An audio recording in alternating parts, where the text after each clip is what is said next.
गौशाला का सेंटर कौन सा है? अलियाबाद का सेंटर है? तो ठीक है, मैं अलियाबाद का, ठीक है। अच्छा सर, बोलिए सर। अच्छा ठीक है, अभी तो वो सबसे सेंटर ट्रांसफर तो बंद हुआ, मैं अभी बात करता हूँ अलियाबाद वालों से सर। अच्छा ठीक, अच्छी बात है।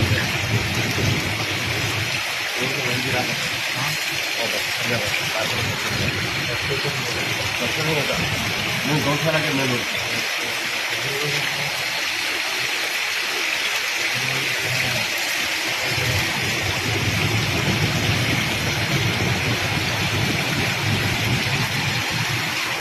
वो जैसा पानी